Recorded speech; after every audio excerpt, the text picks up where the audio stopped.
Olá, boa tarde. Meu nome é Nancy Sanches Tarragó, sou professora do Departamento de Ciência da Informação da Universidade Federal do Rio Grande do Norte, Brasil. E com muito prazer estou aqui abrindo o primeiro encontro de informação e comunicação Brasil-Estados Unidos. É um evento idealizado por mim e pelo professor Dr. Víctor Manuel Garcia Soares, catedrático da Escola de Artes, Tecnologias e Engenharia da Anna G. Mendes University dos Estados Unidos. Nós pretendemos com este evento justamente abrir um espaço de diálogo entre alunos, professores, profissionais das áreas de ciência da informação e da área de comunicações para trocar conhecimentos, ideias, informação em discussões comuns e que permitam avançar no conhecimento nestas áreas e justamente também trocar essas informações com a sociedade em geral. Nesta oportunidade, nós estamos idealizando uma roda de conversa entre alunos do curso de Biblioteconomia da Universidade Federal do Rio Grande do Norte e alunos de bacharelado e pós-graduação do Programa de Comunicações da Anna G. Mendes University. E queremos justamente trazer o tema da desinformação, cientes da importância desta temática para os cidadãos em geral, mas particularmente para estudantes e profissionais das áreas de ciência da informação e de comunicações. Nos acompanham na tarde de hoje a doutora Glorivete Pérez Valentim, diretora da Escola de Artes, Tecnologias e Engenharia da Anna G. Mendes University. Uma saudação bem cálida para ela. E também a doutora Mônica Marques Carvalho Galotti, chefe do Departamento de Ciência da Informação do Centro de Ciências Sociais Aplicadas da Universidade Federal do Rio Grande do Norte. As professoras estão também oferecendo as saudações para o público geral que nos acompanha.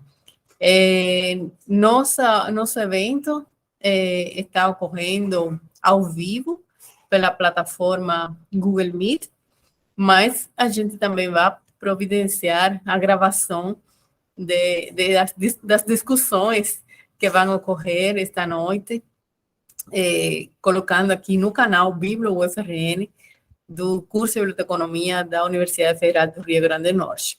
Então, sem mais delongas, eu vou dar a palavra para o professor Víctor Manuel Garcia Soares, como falei, coordenadora junto também deste evento.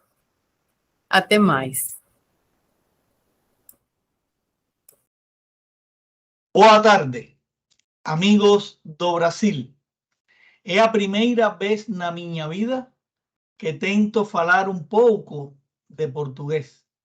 Por isso, perdoe-me e tomem isso como um sinal de respeito e carinho por vocês.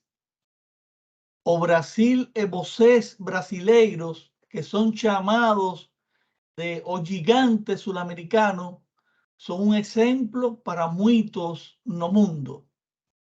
Rei Pelé, Paulo Freire, Frei Beto, Caetano Veloso, Sônia Braga e Lula da Silva são apenas alguns dos milhares de brasileiros amados em todo o mundo.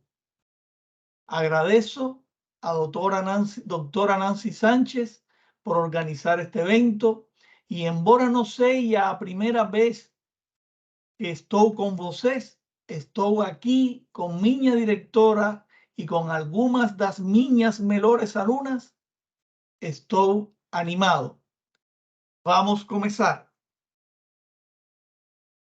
A continuación, presentaré en pantalla y leeré el mensaje de bienvenida y saludo a nuestro encuentro de información y comunicación Brasil-Estados Unidos por parte de nuestra directora. En Puerto Rico y en Estados Unidos se le denomina decana, nuestra directora de la Escuela de Artes, Tecnología e Ingeniería, la doctora Gloribet Pérez Valentín. Comparto en pantalla y leo el mensaje de saludo de la doctora Pérez Valentín.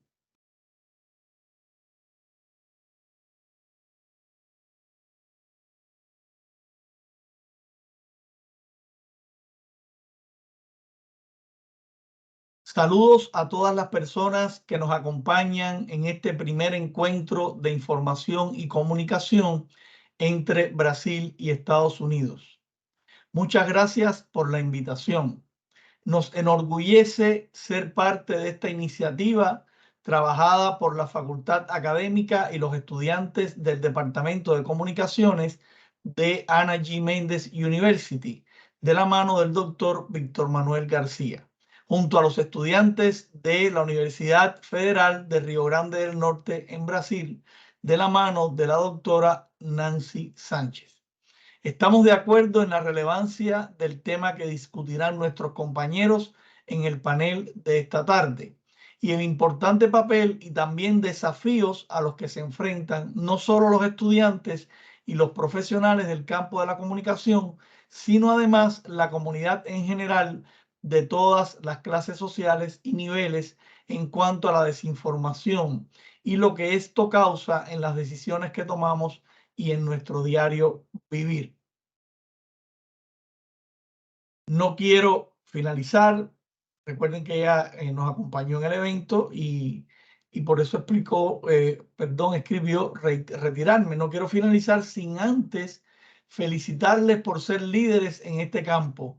Estas actividades son grandes escenarios de desarrollo para todos ustedes, por lo que se están haciendo un camino lleno de logros, reconocimientos, pero también comenzando a dejar sus aportaciones a la academia, a la comunidad y al mundo como profesionales de la comunicación.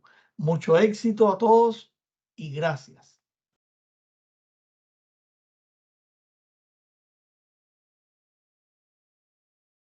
Reitero, era el mensaje de saludo a nuestro evento por parte de nuestra directora en Puerto Rico y Estados Unidos decana, doctora Gloribet Pérez Valentín. Muchas gracias.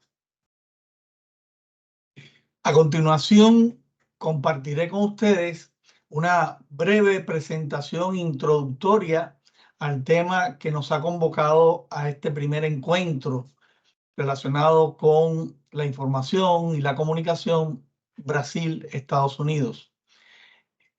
Pretendo que reitero que breve presentación constituya un preámbulo para el debate que realizaremos a continuación, donde los protagonistas deben ser ustedes, los estudiantes de Brasil y de Estados Unidos. Comparto inmediatamente la presentación.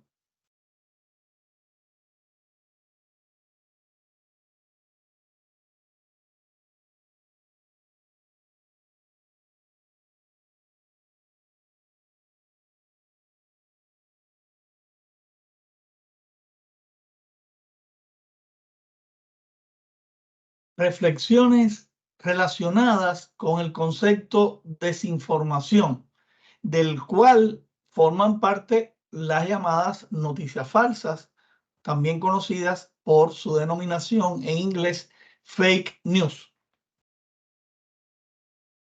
El tema de la desinformación, y reitero, del cual forman parte estas noticias falsas, no lo podemos separar, no lo podemos aislar de otros conceptos o componentes del mundo en el que vivimos actualmente, de la sociedad contemporánea, como por ejemplo el hecho de que vivimos en una era denominada posmodernismo. Creo que todas y todos tenemos una idea, conocemos, sabemos en qué consiste el posmodernismo. No obstante, en la próxima diapositiva resumo y comento algunas de las características del posmodernismo.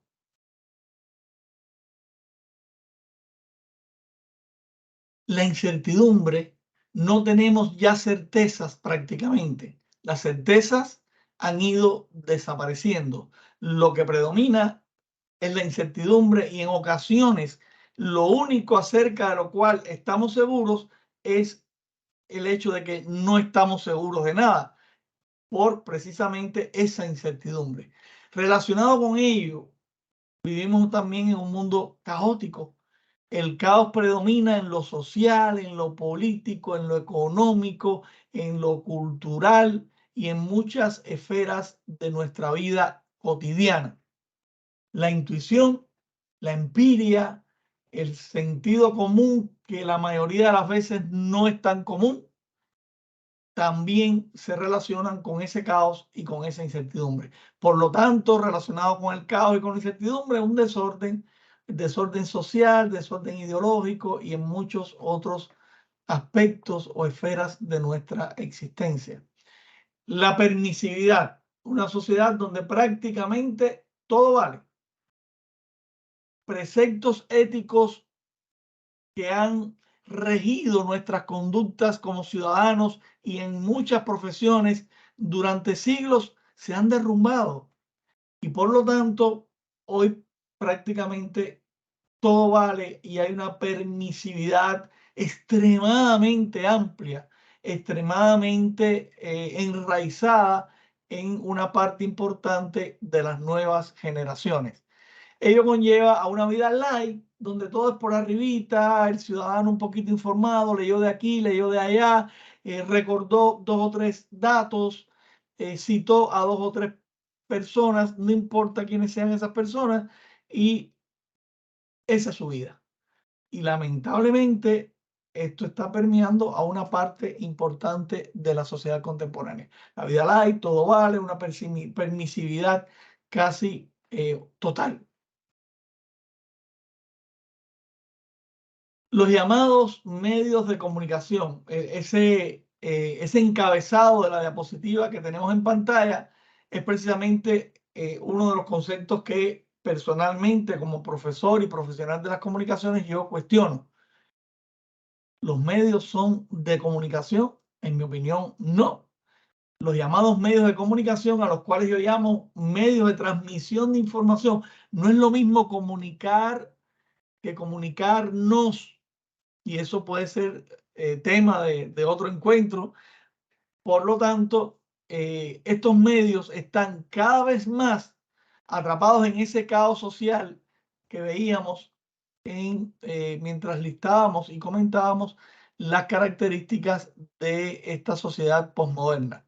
Ello provoca un impacto muy fuerte y muy directo en las 3 funciones clásicas de esos medios llamados de comunicación: la función educativa, la función de entretenimiento y la función informativa. ¿Qué sucede con ellas? Un deterioro significativo de la función educativa. En la mayoría de los medios desaparecida. Casi no existe la función educativa.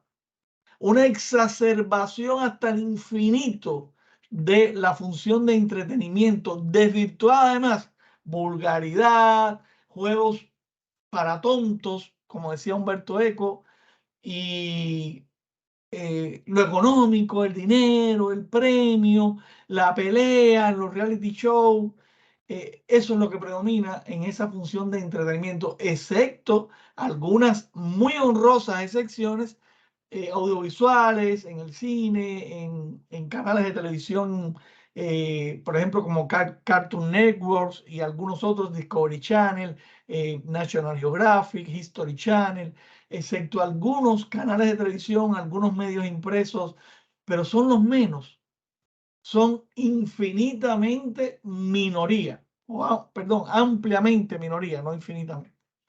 Y una significativa simplificación de la función informativa.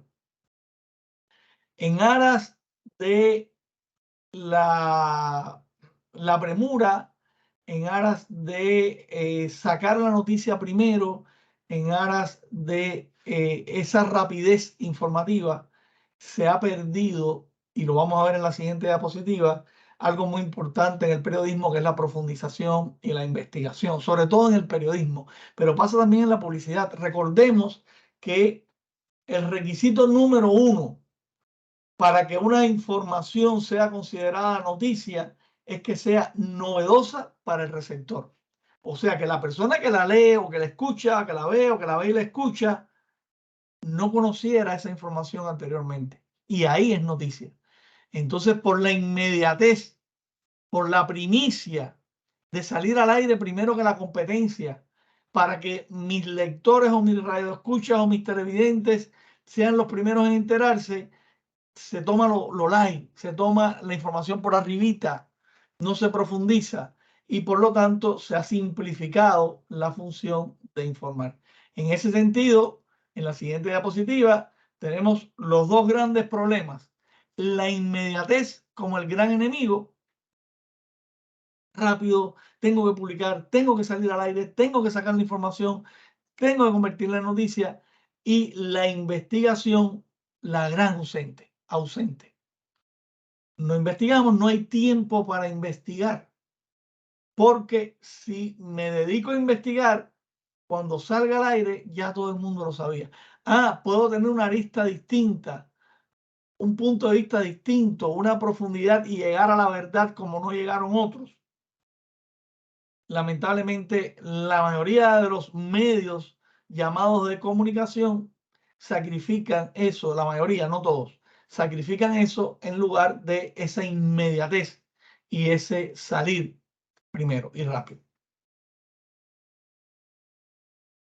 Nuestro querido sudamericano también, otro gigante sudamericano, Eduardo Galeano.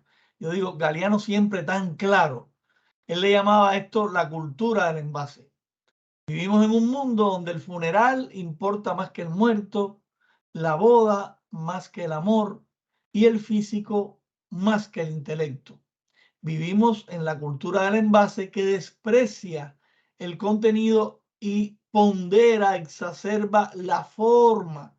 Yo digo 90% de forma y 10% de contenido. Eso es lo que está pasando en esta sociedad posmoderna.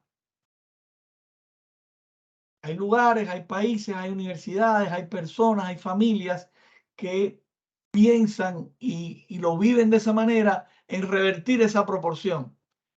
10% la forma, 90% del contenido. Yo soy contenido, pero son muy pocos y muy pocas las personas, muy pocas las instituciones, muy pocas las universidades.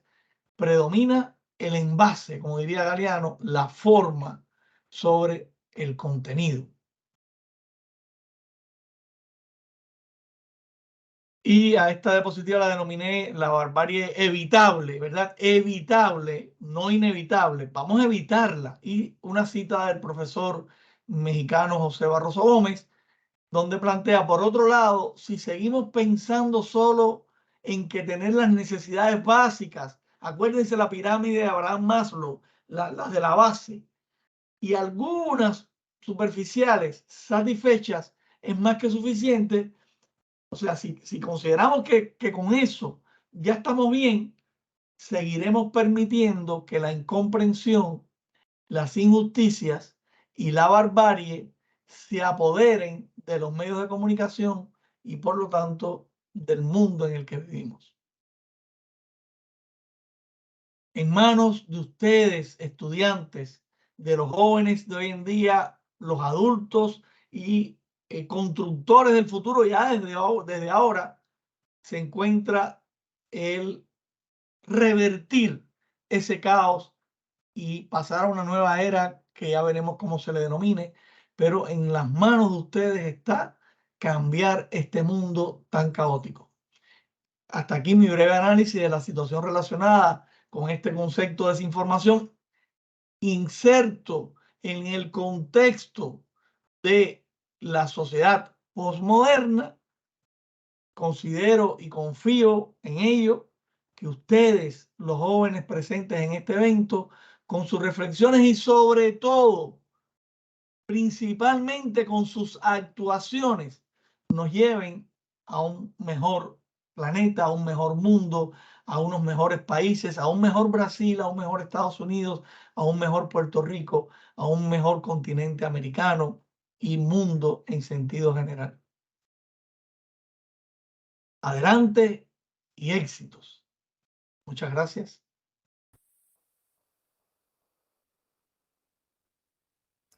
Ok.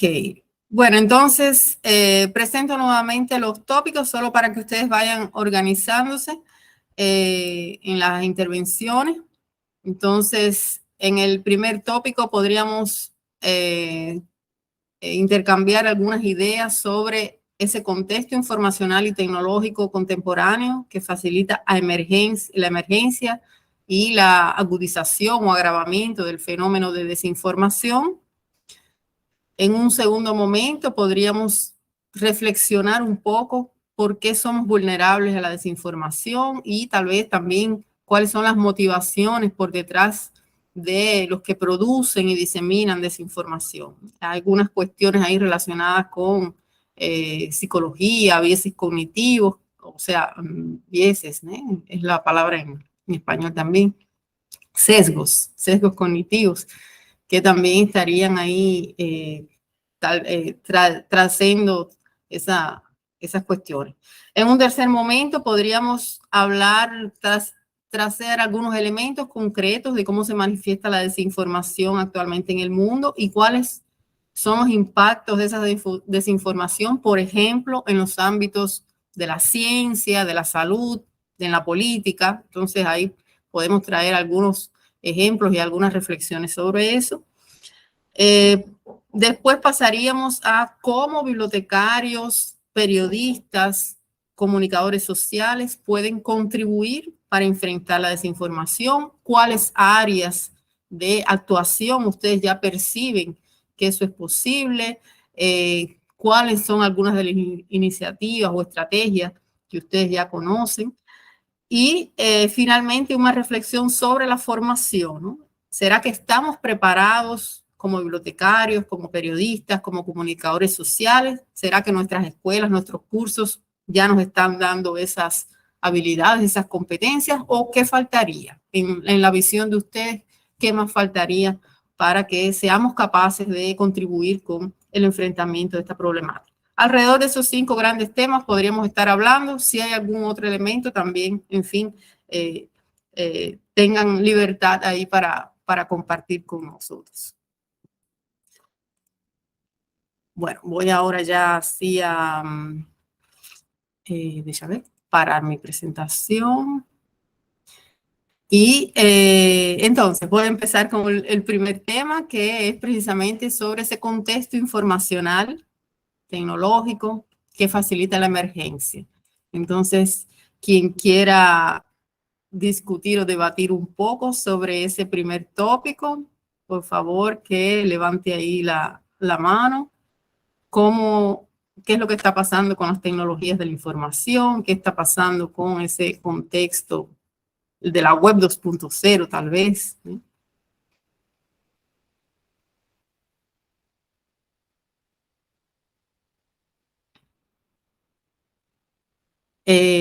¿Alguien más? Tenemos a Luis inscrito. Ariane no iba a hablar de algo de esto, Ariane. No era sobre eso. Yo creo que sí, pero bueno. Bueno, pues entonces, y del lado de acá, no tenemos a nadie inscrito todavía. Bueno, pues Luis, entonces, bienvenido, queremos escucharlo. Olá, boa tarde aí ao pessoal. O que eu queria começar é um fenômeno que, e principalmente agravou a questão da desinformação, na minha concepção, até porque eu observei bastante, eu sou alguém que estou na internet há tempos, tipo desde 2008, 2009, foi muito o fenômeno da rede social. Tipo, com o fenômeno da rede social, muita coisa, tipo, a informação que você pode tirar que é ok, e há aquela que não é, mas da pessoa que vê a rede social, como ela vai saber se é correto ou não? Porque uma pessoa pode apresentar-se como, eu sou especialista nisso, nisso e naquilo, e, tipo, não demonstrar nada, mas haver pessoas que acreditam em tal característica. Aí, isso também você junta a apresentação que o Victor fez aí no início sobre a questão do caos, até colocando um contexto mais aqui do Brasil, umas manifestações que houveram em 2013 e iniciaram um efeito cascata que tipo, começou a aparecer muita desinformação por aí, aqui e acolá. Você percebe, principalmente muito amplificado pelos efeitos das redes sociais e tipo a falta desse controle, principalmente nas redes sociais, desse tipo de desinformação. Foi um contexto que eu observei durante anos e anos que foram passando por aí nessa internet e em algumas redes sociais que participei durante esses anos, né? Perfeito, muito apropriada sua colocação. Acho que efetivamente a gente, inclusive, tem falado de como essa questão de nós, consumidores e produtores da informação ao mesmo tempo, né? Como você dizia, qualquer um se sente nessa posição de realmente falar e disseminar o que considera que é apropriado, né? E muitas vezes não é assim, né? Todo mundo não é especialista em essas questões. Víctor, por favor. Sí, primero que todo quiero felicitar a Luis por la madurez y la profundidad de sus planteamientos. En una intervención muy breve ha dicho mucho, muchísimo. Y creo que sí, las redes sociales y esa avalancha de tecnologías de los últimos 10 años han ayudado mucho, por ejemplo, a atenuar, o no se puede decir eliminar, pero atenuar sobre todo temas como censura y algunos otros que han sido problemas tradicionales desde el punto de vista político de la información y la comunicación, pero a la vez han contribuido al gran caos. Y quiero complementar lo que dijo Luis con una anécdota de Umberto Eco, uno de los grandes intelectuales del siglo XX y los primeros 15 años del siglo XXI.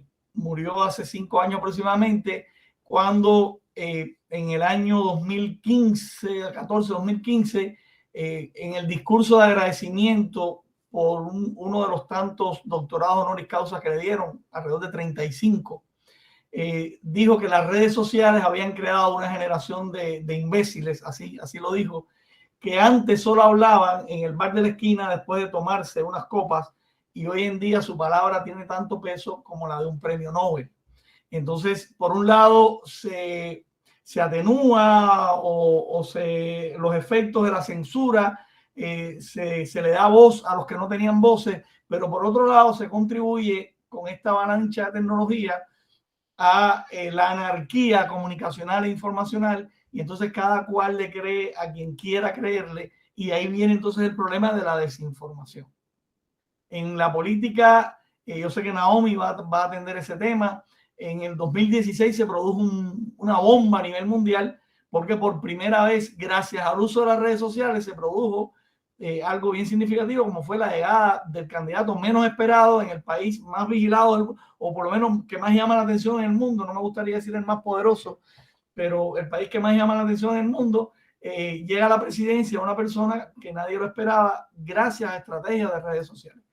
En Brasil creo que hay mucho que decir de eso también, porque ustedes están en una situación muy polarizada desde el punto de vista político, con los polos Bolsonaro-Lula, ¿verdad? Gracias.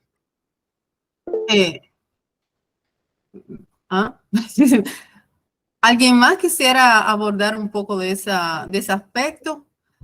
Podemos tal vez vincular con el otro tema que venía después, que precisamente sería por qué somos tan vulnerables a la desinformación, inclusive también cuáles son algunas de esas motivaciones de esos que están, de los que están diseminando o produciendo desinformación, ¿no? Porque tal vez ni siquiera estemos completamente a resguardo todos, ¿no? En algún momento podríamos caer en eso por algunos de los biases cognitivos inclusive. Bueno, aquí está inscrita Ariane, ¿alguien más? Natzel. Miriam también. Amanda. Bueno, Ariane, voy a colocar aquí en el mismo orden en que están las manitos aquí levantadas. Ariane, por favor. Oi, professora, boa tarde, pessoal. Em relação a essa desinformação, o que leva as pessoas a cometerem isso, né? No caso, quando estávamos durante a web 1.0, todas as pessoas, quando se tratava de informação, elas ficavam mais ligadas às tecnologias. Quando nós entramos para a web 2.0, aí foi que veio a importância das pessoas se interagirem entre elas, se interagirem nas redes, nos meios de comunicação. Isso foi o que ficou à mostra, né, nesse momento da web 2.0. E com isso, várias pessoas se tornaram criadores e outros consumiam essas informações que essas pessoas criavam. Né? Nós temos um filósofo muito conhecido, que nós inclusive estamos estudando ele, Mário Sérgio Cortella, que ele diz que nós vivemos em um tsunami informacional, né? Que nós vivemos em um mundo que nós temos informação a todo o tempo e a todo momento, e nós temos que ser seletivos, né? Saber discernir aquilo que é certo, o que é errado, e aquilo que é bom para a gente absorver. E nisso que ele fala, eu acho bastante interessante, porque ele diz que há um problema nisso, porque às vezes as pessoas não são criadores de informação, mas só replicam informações, sem saber se isso é certo ou errado. E por ela replicar essa informação, sem saber se isso é certo ou errado, muitas vezes dissemina, né, as famosas fake news. Mas o que leva essas pessoas a disseminarem essas informações?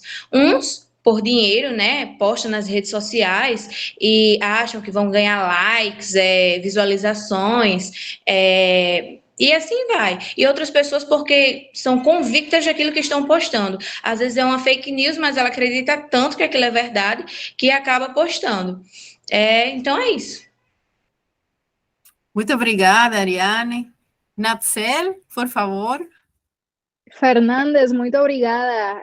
Me pareció genial tu intervención, especialmente porque haces un hincapié a lo que es lo de saber discernir. Yo creo que saber discernir viene mucho con la educación, y muchas veces la educación está totalmente ligada a herramientas que usualmente no estamos teniendo accesibles, sea por lo social, por lo económico, hasta por lo político. Así que algo bien grande dentro del espacio del fake news, me parece que es la empatía dentro de la comunicación. Cómo podemos educar de manera empática para saber y enseñar a las personas a discernir dentro de lo que sería algo que está real, algo que no está real, o en este bombardeo de información, saber decir, algo aquí no está bien, déjame ir comparando distintas fuentes, distintas cosas, y cómo yo puedo identificar qué es lo real, qué es lo que no es real.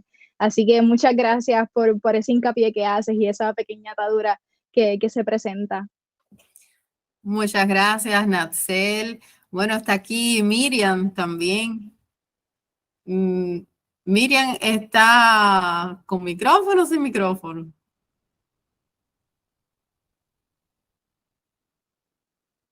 Professora, a Miriam, ela tinha falado anteriormente que ela estava com o microfone muito baixo, então ela decidiu optar pelo chat.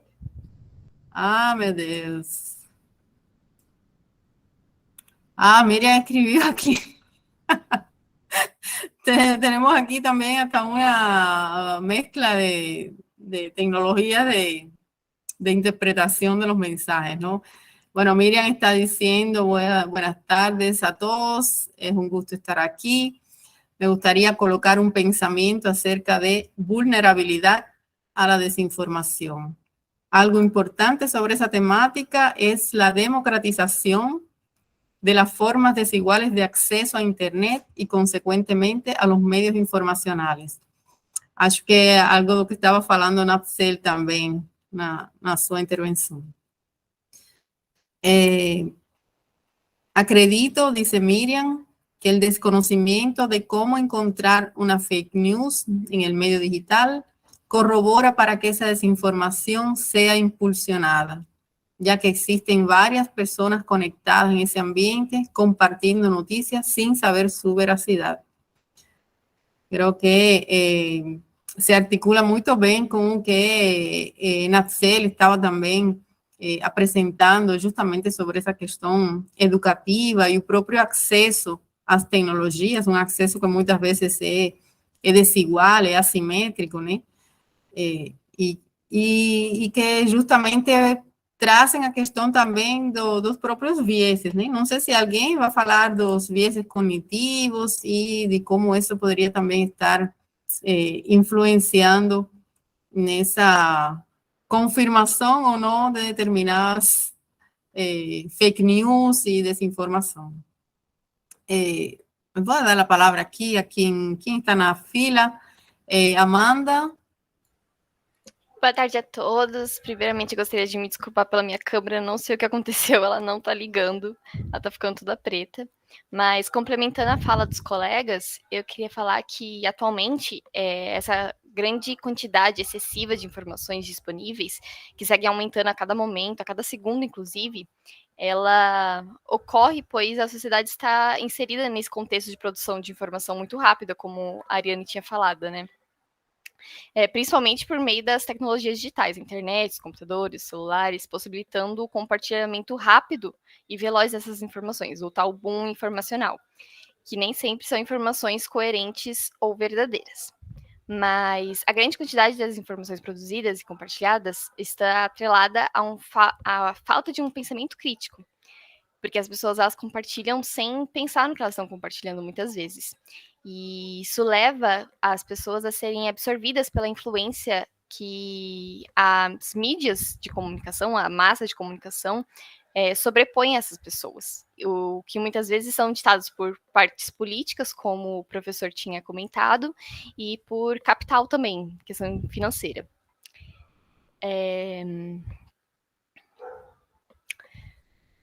Só, eu preparei tópicos para falar, mas se alguém quiser me cortar, pode ir me cortando, viu? Que a gente tenha também os outros tópicos, né? De você pode falar mais de competências, enfim. Sim, sim. Mas, justamente para combater essa compartilhamento em massa que as pessoas compartilham sem pensar, entra a competência crítica em informação. Mas antes da gente falar sobre a competência crítica em informação, a gente tem que entender o que é competência em informação, que está ligada à necessidade de exercer o domínio, né, sobre essa grande massa informacional, incorporando conhecimentos e valores relacionados à busca, o acesso, a avaliação, a organização e a difusão das informações, podendo ser definida como um conjunto de capacidades e habilidades que uma pessoa necessita para edificar, para elas lidarem com todo esse universo informacional existente. Para isso, é necessário implementar na sociedade meios que elas desenvolvam as suas competências em informação de forma crítica. E aí entra a competência crítica em informação, que é apontada como uma perspectiva teórica e prática na ciência da informação que reitera o espaço da ética e da política, pois uma pessoa com esse conhecimento, com esse tipo de capacidade, pode avaliar ética e criticamente as informações que recebe, que utiliza, que produz. Essas informações são frequentemente associadas aos juízos de valores, justificando novamente a ênfase do uso da crítica no corpo do termo, sabe? E esta é a base para o uso da disseminação de informações de forma ética e para a compreensão mesmo e apropriação da política, da cidadania e da ciência. Os estudos recentes, se vocês quiserem, eu posso deixar no link no chat um artigo que eu escrevi com outros colegas que fala sobre isso também, enfatizam que ela desempenha um papel de suporte informacional, capacitando os indivíduos socialmente, tornando um meio para empoderá-los mesmo e para exercer a sua cidadania, além da multiplicação de habilidades e de escolhas mais conscientes e críticas que ocorre de forma mútua durante esses processos. E deste modo, o meu questionamento para quem quiser falar a seguir é como implementar os meios para desenvolver a competência crítica em informação na sociedade contemporânea e quais seriam esses meios? É isso, obrigada. Ok, muito obrigada, Amanda. Antes de pegar sua pergunta, sua provocação aí para o grupo, eu queria ir um pouco para trás sobre isso que estavam falando, né? Porque, apesar de, inclusive, todo esse ênfase na competência, por que somos vulneráveis à desinformação, né? porque apesar de, às vezes, ter tecnologias ou, às vezes, ter até algumas habilidades, por que será que também esse fenômeno continua até crescendo, né? Bom, aí vou deixar isso aí, por se alguém quer continuar falando, e vou passar a palavra para a Valeria. Bueno, buenas tardes a todos.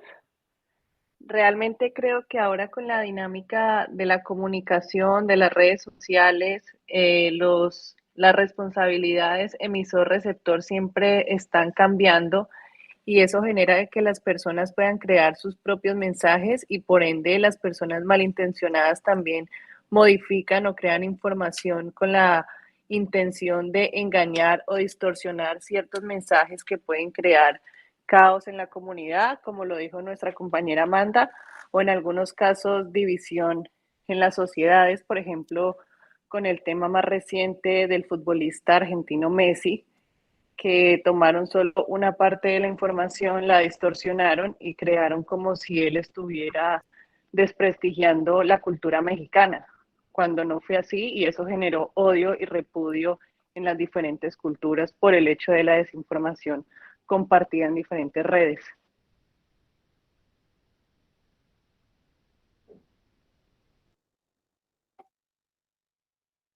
Olá, Natzel, ¿estás presentando algo? Sí, para apoyar lo que Valeria está mencionando, ella creó una plantilla. Muchas de nuestras integrantes de Puerto Rico tenemos una plantilla, así que aquí está el trabajo de la compañera, especialmente el ejemplo al que ella se refería de la camiseta. Perfecto. Valeria, ¿me indica si continúo con la presentación o si...?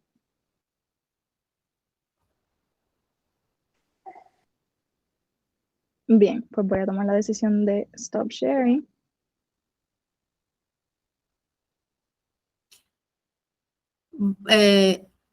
¿Valeria está todavía hablando o ya pasó la palabra?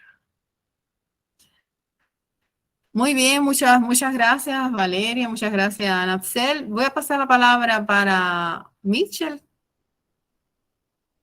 Boa tarde a todos. Desculpa não aparecer na câmera, mas é porque eu estou cozinhando. São vantagens do EAD, né?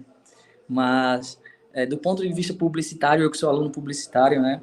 É interessante a gente destacar que, na maioria das vezes, a fake news, né, a desinformação, ela vem como uma forma muito apelativa, né? Ela tem esse lado apelativo, ela vai de encontro realmente ao que o interlocutor ele está esperando receber, não aquilo que ele não está esperando, tipo meio que uma verdade, mas aquilo que ele quer ouvir, né? Ela vai de encontro a isso e ela tem muito esse apelo do compartilhamento. E aí, com o advento das redes, de termos virado, como a professora falou, termos virado prosumers, produtores e consumidores ao mesmo tempo, ganhamos um superpoder de criar informações, né? Coisa que antigamente era restrita aos meios de massa. E aí, hoje, todos nós temos esse poder de criar notícias, sejam elas verdadeiras ou não. E agora, vindo para o tema da questão, eu acredito que nesse mundo globalizado, nós tenhamos que desde cedo, ter uma educação para a internet. Não só com relação a fake news, mas com relação a tudo, né? A usar a internet. A gente sabe que a gente tem uma legislação super atrasada com relação à internet, né? Então, a gente precisa, se ainda não existe uma legislação que contemple esse mundo, a gente precisa de uma educação para esse mundo. Primeiramente, uma educação para esse mundo, para depois que a gente possa legislar esse mundo. Então, uma educação de base que traga os princípios da informação mesmo, que ensine desde cedo as pessoas a identificarem o que é a informação, como checar uma informação, buscar meios que têm propriedade, que têm autoridade, e é isso. E fui muito contemplado com a fala das duas primeiras meninas, era mais ou menos o que eu iria falar.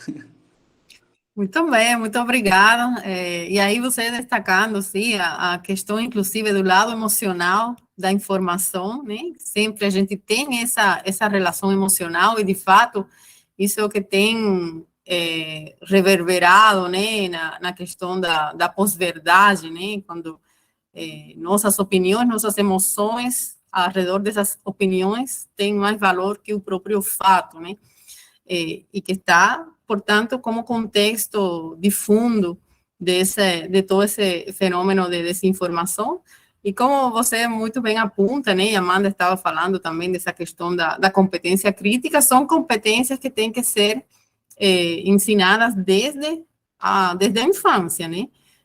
Cada vez mais a gente precisa, desde cedo, contar com não apenas ferramentas como máquinas, né, software e programas, sino ferramentas intelectuais, né, para poder enfrentar esses fenômenos.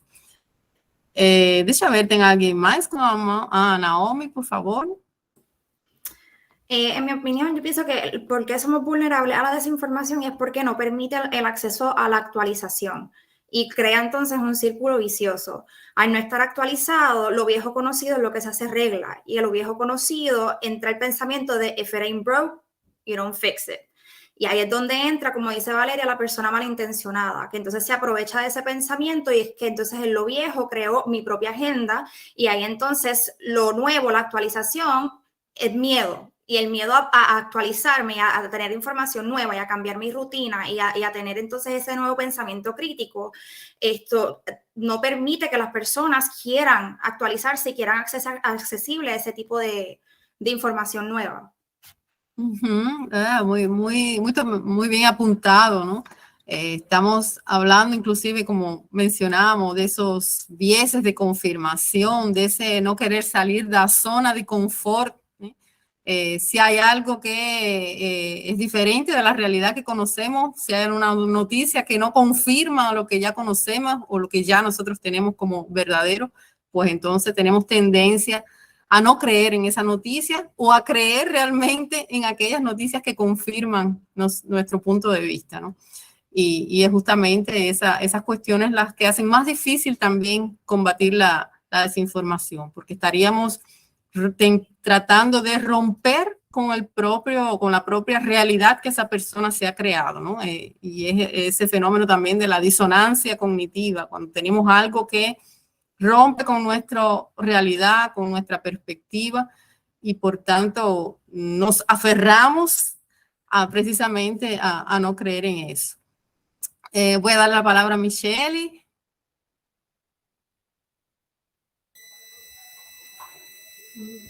Boa tarde a todos. Com tudo que já foi falado, está bom escutar?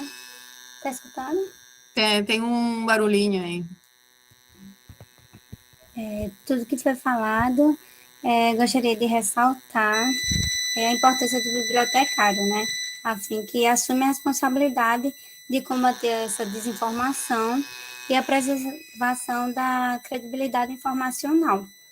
Essas competências que o bibliotecário assume para combater, né, na sua formação é bastante essencial. E é emergente porque a quantidade de informação que na pandemia que foi gerada e o avanço da tecnologia e dessas informações, é essencial que o bibliotecário se modifique para combater as desinformações e gerar, tipo, como eu posso dizer? Travei. Enfim, combater as desinformações, né? O bibliotecário, ele se forma para isso e para combater os fake news e fazer com que os usuários entendam como combater essa desinformação, porque nem sempre vamos estar à frente para dizer quais são fake news ou não, né? Então, ele tem que ensinar o usuário a combater as desinformações geradas e vão sempre ser geradas, infelizmente, né? E é isso. Obrigada. Obrigada, Michele. Vamos retomar depois esse tema da atuação bibliotecária e da atuação dos comunicadores, mas antes disso eu queria só voltar também um pouquinho a outro ponto que era precisamente sobre os impactos, né, as manifestações da desinformação nos diferentes âmbitos. Não sei se Carmen queria nos falar sobre isso. Carmen, está fechado, está cerrado el micrófono. Yo había levantado la mano para comentar sobre por qué somos vulnerables. Perfecto. Yo pienso que si volvemos al planteamiento inicial que hizo el profesor sobre los tiempos en que estamos viviendo del posmodernismo, el caos, la avalancha que ha habido de nuevos medios de comunicación en las redes sociales, a mí me parece que ese es el punto de partida, ¿verdad? Cuando sale una noticia, hay veces que los receptores no sabemos cuál es el origen de la noticia. Si la noticia la está comentando una persona que lo vio, o un periodista que lo levantó de alguien que lo vio,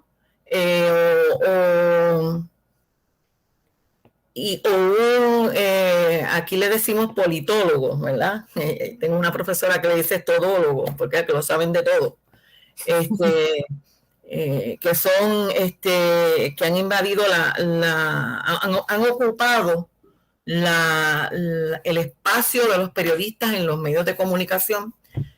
Por ejemplo, aquí en Puerto Rico, muchos abogados ahora son politólogos y son comentaristas de noticias desde su punto de vista, pero para el que lo escucha no puede discernir entre cuál es la opinión del que está hablando y cuál es el dato, ¿verdad? Es algo que a mí mucho me preocupa, porque la gente no puede formar su propia idea porque está partiendo de la opinión de otra persona que a veces ni siquiera sabe lo que pasó.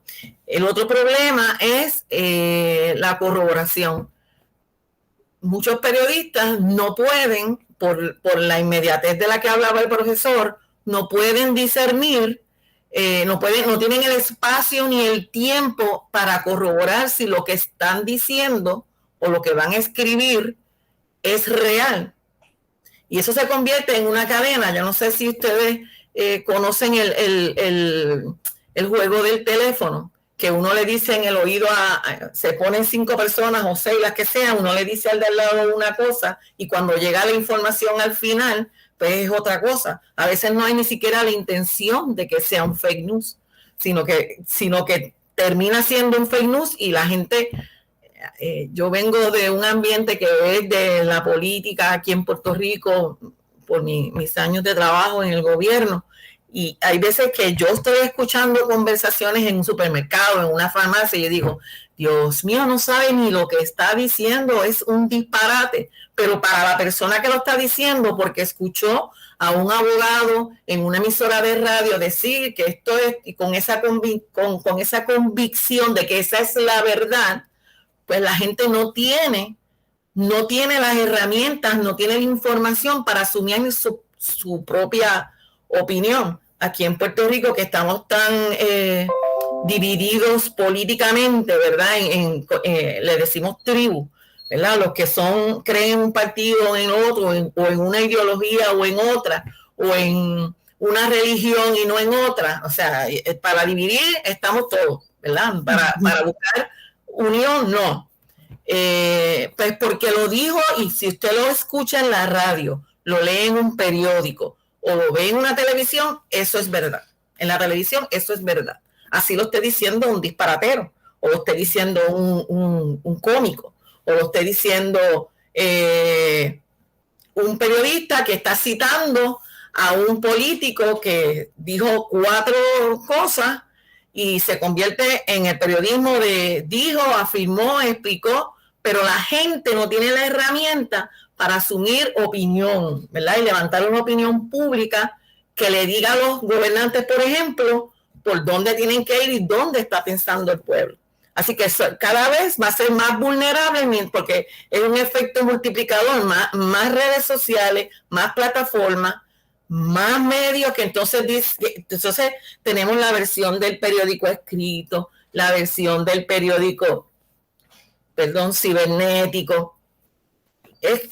Como decía anteriormente, se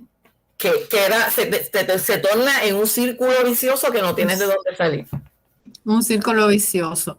Perfectas suas colocações, Carmen, muy importante. Y justamente esa cuestión de las agencias de checar, no sé en español, de chequear datos, ¿no? Las fact-checking, se están haciendo, o sea, es muy importante la existencia de esas agencias y lo peor es que esas agencias han dejado de existir en los propios periódicos, en los propios medios de comunicación, como usted misma ha dicho.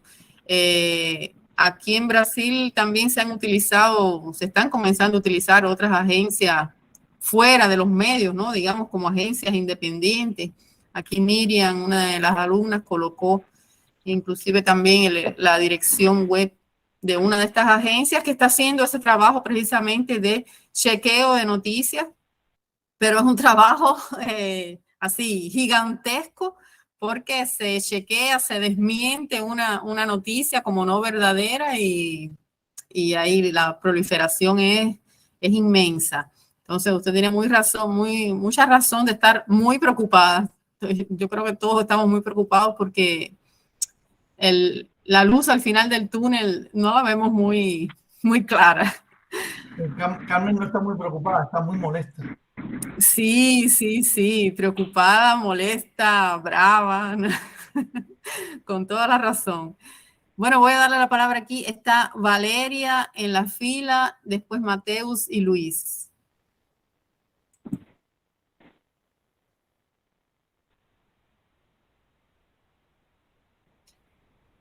Valeria.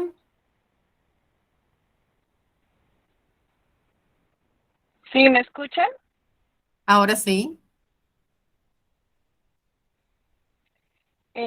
Quisiera aprovechar lo que comenta nuestra compañera Carmen y es precisamente uno de los grandes impactos que genera la desinformación.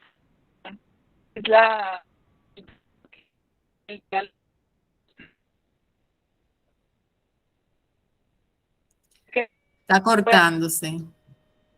Informadas.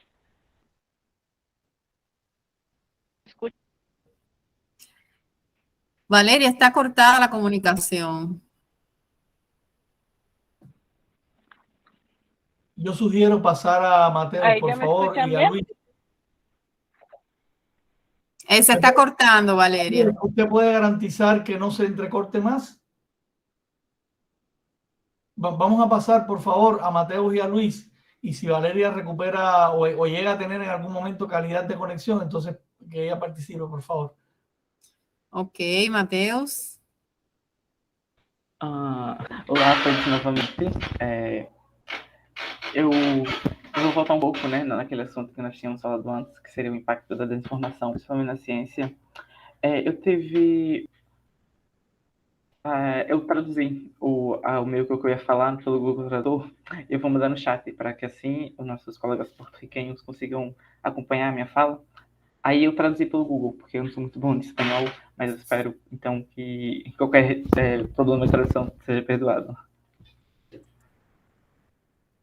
Eu vou só enviar eles para o chat, aí eu começo. Ok.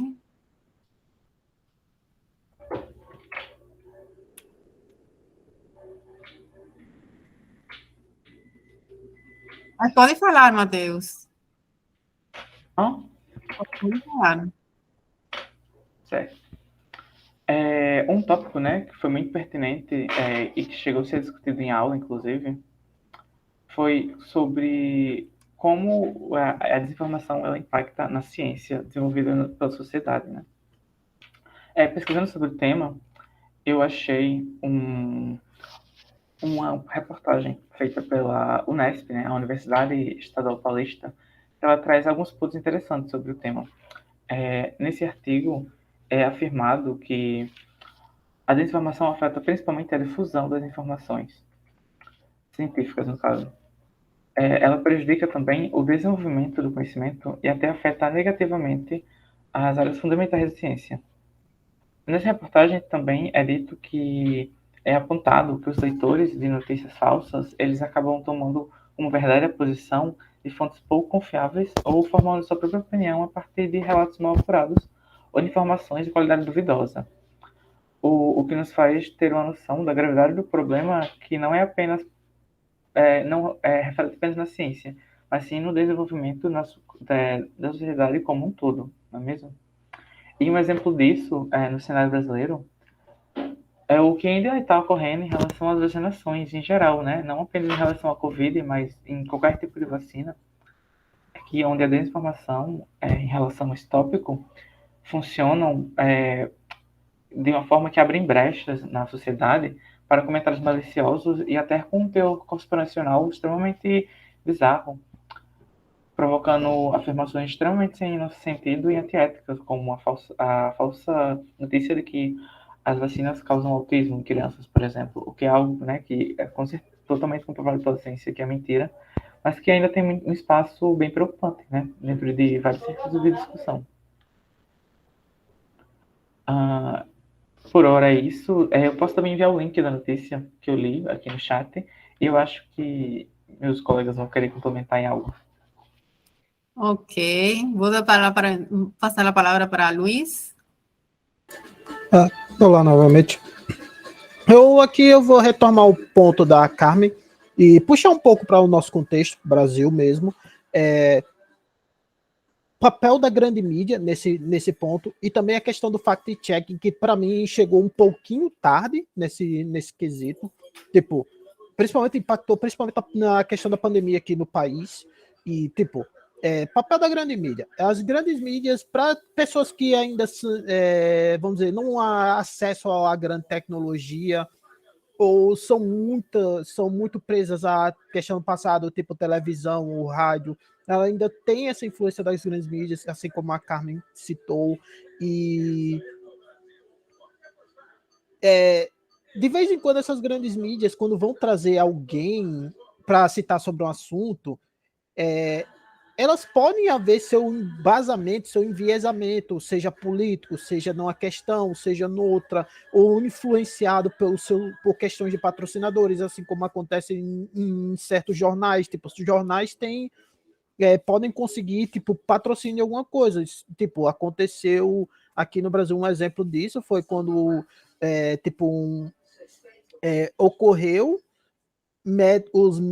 uns médicos pagaram a Folha de São Paulo para colocarem um artigo sobre a defesa da liberdade médica, mas era a defesa vamos dizer, receitar um medicamento que era comprovadamente não eficaz para a Covid. Isso influencia pessoas, grandes mídias influenciam pessoas, porque, assim como a Carmen citou, muitos vão pensar, se deu aqui, deu aqui nessa grande mídia, é verdade, porque ainda estão influenciadas pelo seu passado ou algo do tipo. É um ponto interessante que eu queria até embasar e reforçar aqui. Perfeito, muito obrigada. Rosana, Valéria, depois.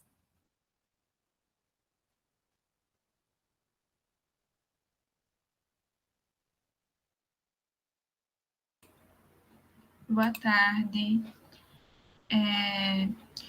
Nesse terceiro tópico, eu pensei assim em questionar principalmente se essa questão de reverter esses impactos se caberia só aos bibliotecários ou se seria um esforço conjunto de outros profissionais da informação, por exemplo, jornalistas, estudiosos e etc.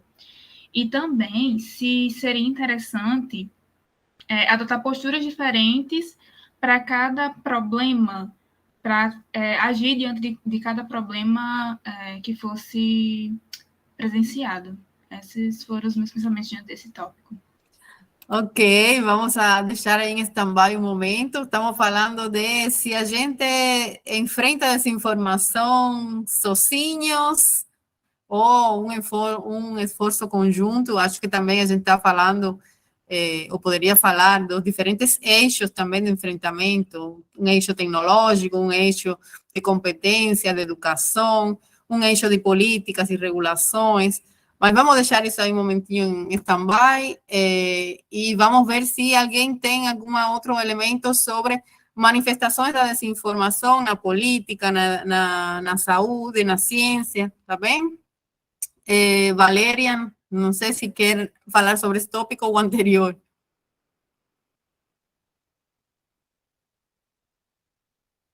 Ou é que a maninha está ainda alçada, mas não está. ¿Me escuchan bien? Ah, bom, pode falar, vamos ver. ¿Aló, me escuchan? Sí, estamos escuchando. Nancy, ¿me puedes ayudar con la presentación? Enseguida. Bueno, quisiera dar un ejemplo del impacto que causa la desinformación precisamente en el campo político. ¿A cuál ejemplo, Valeria?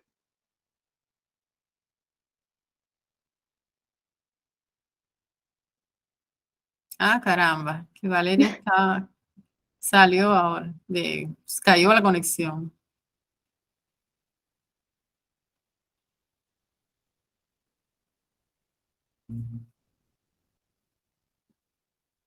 Bien, voy a estar aquí disponible para el momento en donde se pueda conectar nuevamente. Voy a dejar de compartir la pantalla para que podamos retomar la conversación. Ok. Vinicius, Francisco.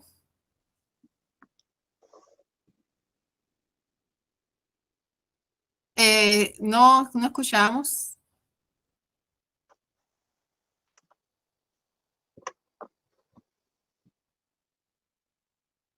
No. Bueno, en lo que Vinicius resuelve, Valeria, bienvenida nuevamente. Creo que ya. Bueno, como qué pena por el internet, pero no sé qué está pasando. ¿Puedes hablar ahora? Sí, ¿me escuchan? Sí. Bueno, lo que les quería comentar, el impacto que genera la desinformación en el campo político en Colombia, es que ahora ya no solo se trata de tener diferentes opiniones o diferentes informaciones, sino que la gente se ha encargado de distorsionar y coger lo que le conviene de cada información para así ponerlo de acuerdo a sus intenciones o beneficios personales.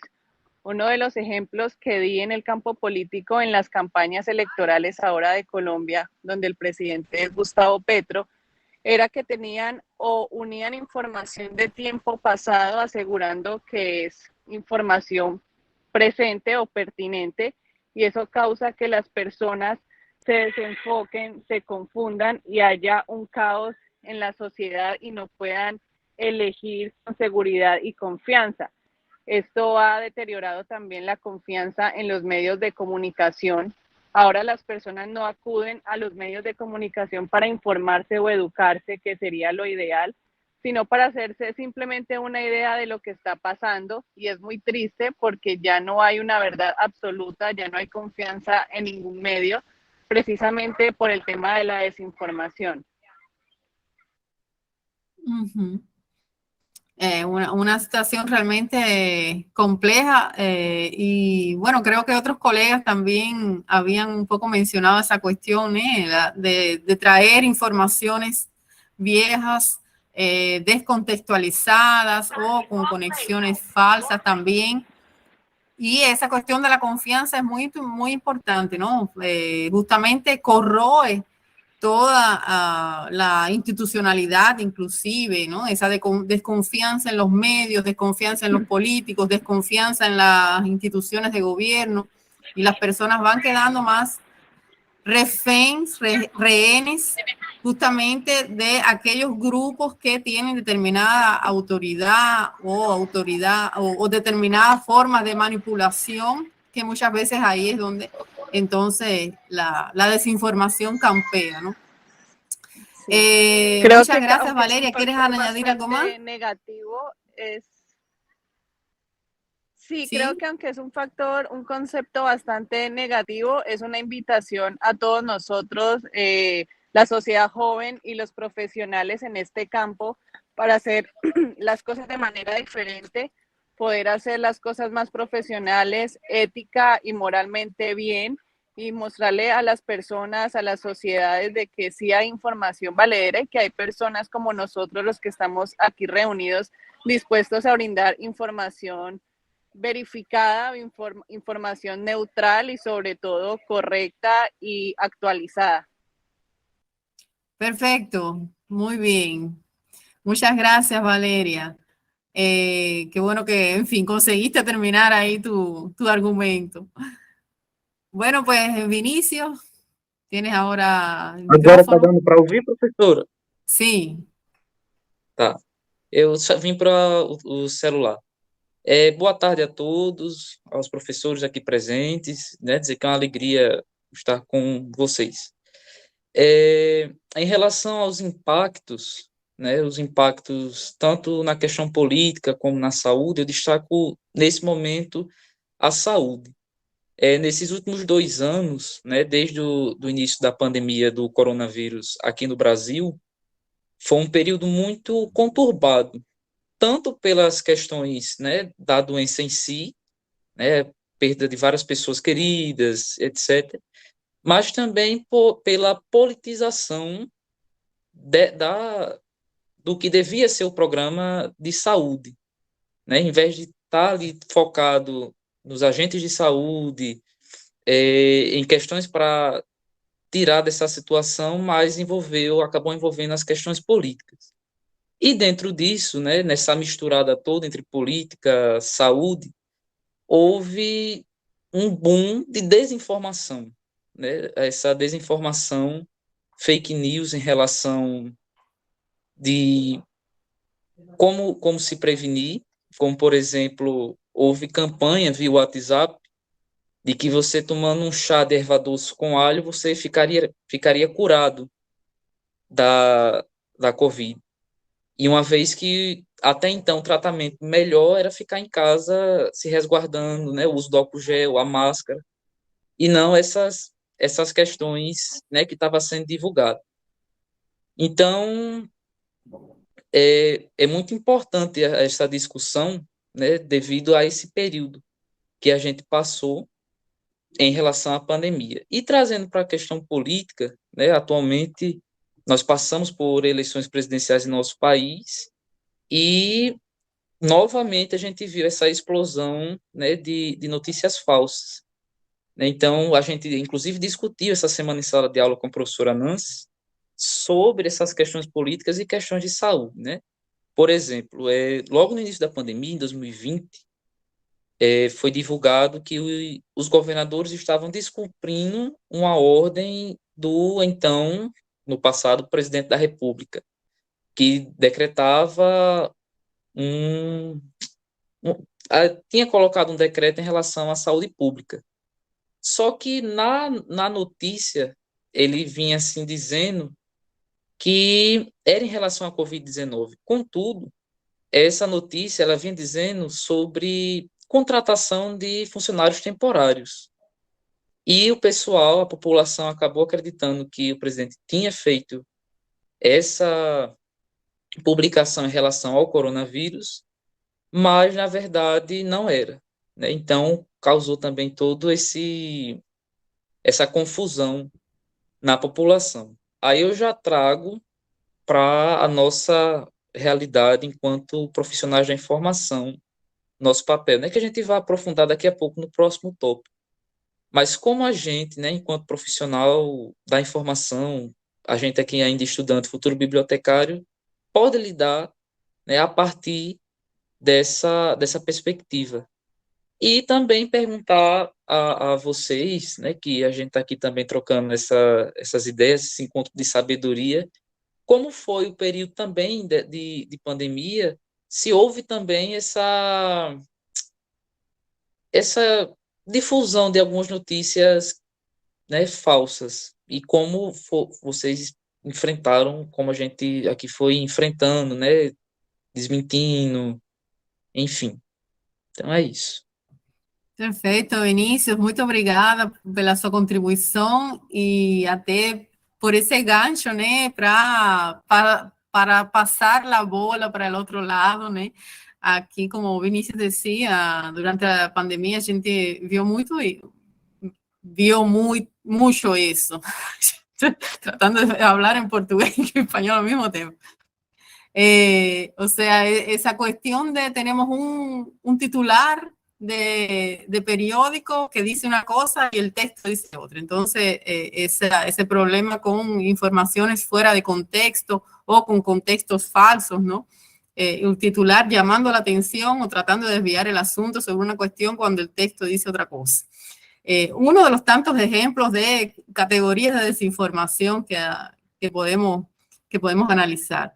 Pero bueno, de hecho, la pandemia fue caldo de cultivo de todas esas problemáticas relacionadas con las vacunas, relacionadas con los tratamientos, el llamado tratamiento precoz, que aquí Bolsonaro como presidente y todo su gobierno pues estuvo ahí luchando por meterle en la cabeza a las personas de que el tratamiento precoz con ivermectina e hidroxicloroquina era lo que resolvía, a pesar de que los científicos estaban diciendo que no servía para nada. Contrario, ¿no? Entonces, bueno, dejo ahí también inclusive esa provocación para ustedes comentar cómo fue un poco allá esa cuestión, tanto en Puerto Rico, en Colombia, en los Estados Unidos, en fin. Natzel, por favor.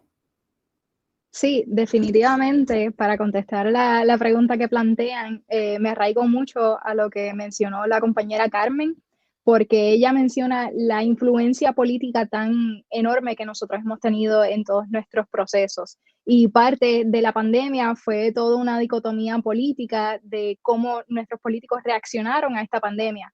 Pues agraciadamente muchos de ellos sí la pudieron tomar bastante en serio. De hecho, Puerto Rico fue uno de los países que mantuvo la cuarentena por más tiempo.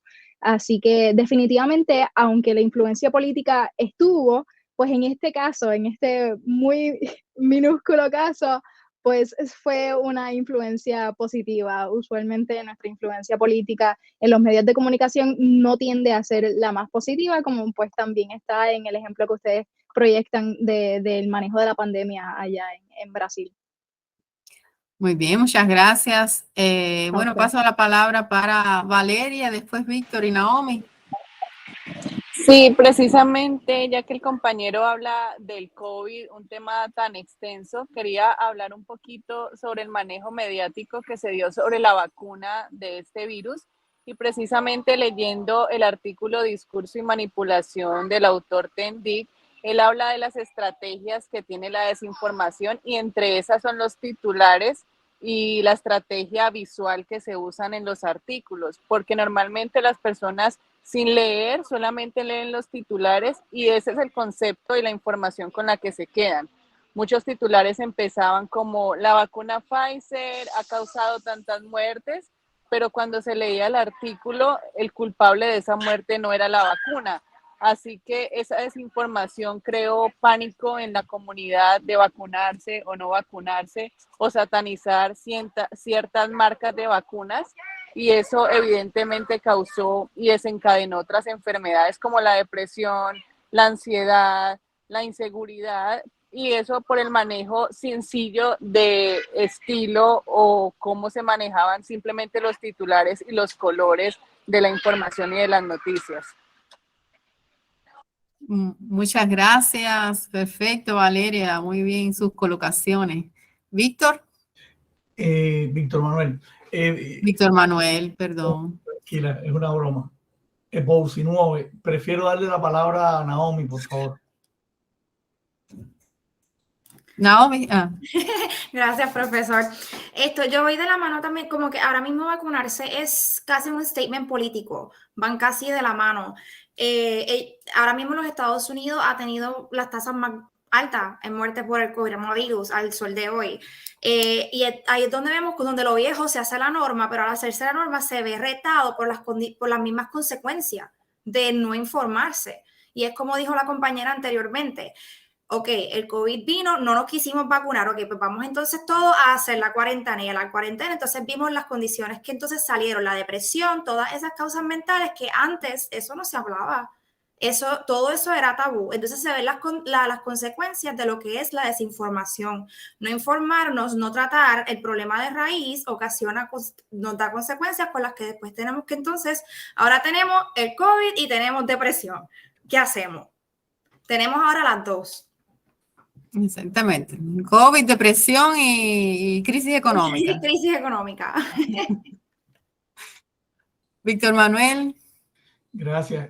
Bueno, quiero felicitar a Valeria, a Naomi, a Carmen, a Naxel por sus planteamientos tan profundos, tan bien informados, sustentados en el estudio de literatura y de la vida práctica. En Puerto Rico se le dice, es un tema que yo le menciono a Naxel en varios proyectos en los que estamos trabajando constantemente, que es poner en arroz y habichuela. En Puerto Rico se le dice habichuela a lo que en inglés es beans. En Cuba le decimos frijoles. Entonces, les agradezco porque a partir de una teoría sustentada, sólida, de la que están apoderadas, han puesto ejemplos muy pertinentes. Yo quería mencionar algo que engloba a todo lo que han estado planteando, por ejemplo, Luis, el otro chico que estuvo, Vinicius, las compañeras nuestras y o sea, en fin, la mayoría. Y es un concepto precisamente que mis estudiantes están en este momento analizando conmigo, que es el de los monopolios y los oligopolios de la información. O sea, muchos medios en manos de muy pocos dueños, y los medios responden a las líneas editoriales de sus dueños y sus directivos. Entonces, por lo tanto, si por ejemplo, el medio de comunicación más poderoso del mundo es la cadena Comcast de Estados Unidos, y es propietaria de 200 medios de comunicación, entre emisoras de radio, periódicos, televisoras. Yo viví en Ecuador, la doctora Nancy lo sabe, varios años, y allí una familia, un país que tenía 6, 7 canales de televisión, y una familia era dueña de 4 canales de televisión, de los 2 principales periódicos y como de 8 emisoras de radio. Entonces, todos esos medios van a tener una línea editorial que se corresponde con los intereses de sus dueños. Hay una teoría de la comunicación que trata ese tema, que es la teoría de la agenda setting. O sea, los dueños y los directivos de los medios deciden qué convertir en noticias. O sea, en Río Grande del Norte no se enteran de lo que pasó en Río de Janeiro, en Sao Paulo, en Brasilia y en el 99% de Brasil, a no ser por los medios de comunicación. Pero los medios de comunicación les van a dar a ustedes ahí en Río Grande del Norte lo que el dueño del medio decide darle. Entonces, el otro concepto que quiero aprovechar y mencionar, y prometo que no intervengo más, por lo menos en los contenidos, ¿no? Y le invito a Carmen, porque yo me he leído decenas y decenas y decenas de páginas de Carmen diatribando contra la sociedad y contra los medios. Entonces quiero que Carmen hable más, por favor. Es el concepto del periodista ciudadano. Yo tengo una guerra, sí, pero una guerra contra ese concepto. Los libros de periodismo desde hace más de 10 años tienen capítulos enteros dedicados a eso. Yo no estoy de acuerdo, no lo acepto, no lo reconozco, no lo puedo aceptar, porque a nadie se le ocurre decirle a la abuelita que nos da el remedio cuando nos sentimos mal y nos curamos, que es la médico ciudadano.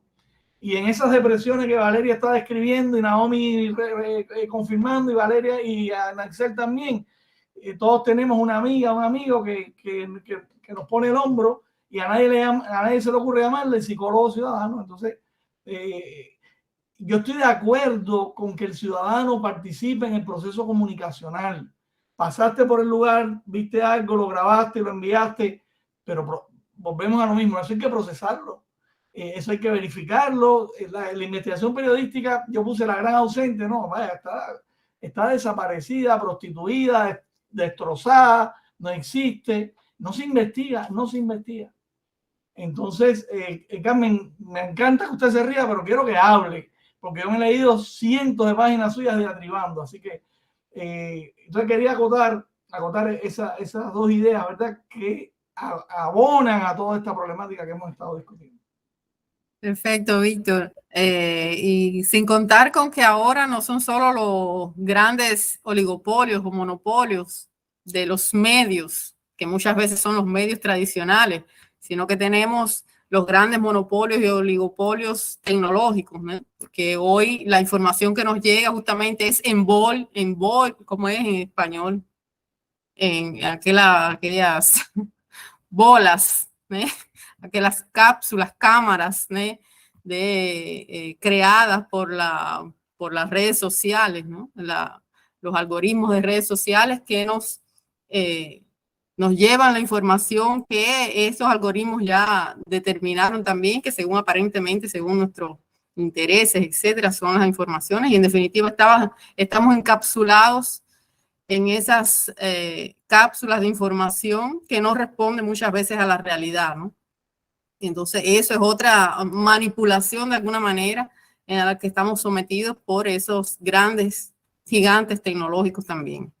Bueno, sí, quieres decir, voy a dar la palabra a Carmen. Gracias. Yo quisiera aportar con un ejemplo. Yo trabajé por 36 años, 37, casi 37 años en diferentes lugares en el gobierno.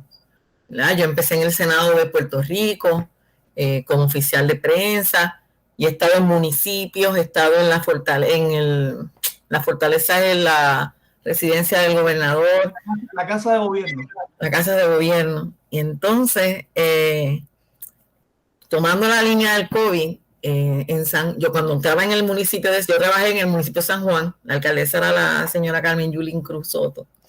Y entonces en el municipio de San Juan fue donde el municipio de San Juan fue uno de los primeros en repartir las pruebas de COVID y El municipio de San Juan en Puerto Rico es como decir Brasilia en Brasil. Es la capital. La capital, sí, la capital. Entonces, pues, íbamos a poner la vacuna y se le iba a poner primero a los que eran médicos, enfermeras, etcétera. Y nosotros hicimos una línea especial, van a entender lo que es la desinformación vivida y por qué me apasiona tanto este tema. Una especial para los que eran paramédicos del municipio, ¿verdad? Los doctores, para que no tuvieran que hacer fila, porque, como dice el profesor, es la capital, que están en la emergencia en la calle, ¿verdad? Alguien en la fila, yo le digo, la fila iba a abrir a las 8 de la mañana y había gente haciendo fila en la autopista hasta a las 5 de la mañana. Y alguien que estaba en la fila dijo que la alcaldesa estaba colando a los directores del staff. Y estos mercaderes, como yo les digo, de la insuficiencia, que están en una emisora de radio a las 9 de la mañana, la principal emisora de radio noticias en Puerto Rico, dijeron eso. Y que nos habíamos vacunado a nosotros. De hecho, yo me vacuné en marzo, o sea, como 5 meses después. La gente iba a matar a la alcaldesa. Se armó un caos, pero un caos. La gente se salía de la fila, que teníamos un orden precisamente para evitar los contagios, a increparnos de que nos habíamos vacunado nosotros. Y de hecho la alcaldesa no se vacunó también como 5 meses después. Ese no era el issue.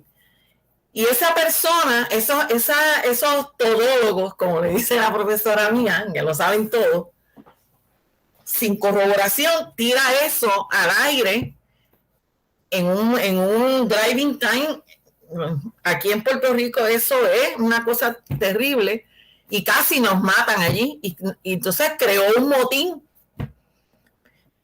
Así que para mí, básicamente, el problema es que, por ejemplo, en Puerto Rico, si lo está diciendo alguien en una emisora o escribió o lo que, la gente no lo distingue.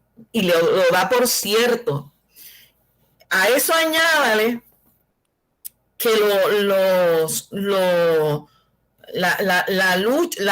si este politólogo, no, por ejemplo, a seguir ese mismo ejemplo, le lleva una campaña en contra a esa política, no hay forma de que eso pueda revertirse. No es solamente que los dueños de los medios dominan el contenido de los medios. No. Es que lo dominan las personas a quien ellos le dan acceso. ¿Verdad? La única forma que yo veo que tiene solución esto es volver, aunque sea, ¿verdad? Todos los que tenemos unos añitos pensamos que tiempos pasados siempre fueron mejores. La realidad es que cuando yo empecé a estudiar, era muy importante que las noticias fueran objetivas. Eso yo lo aprendí en el librito de mi maestro de periodismo.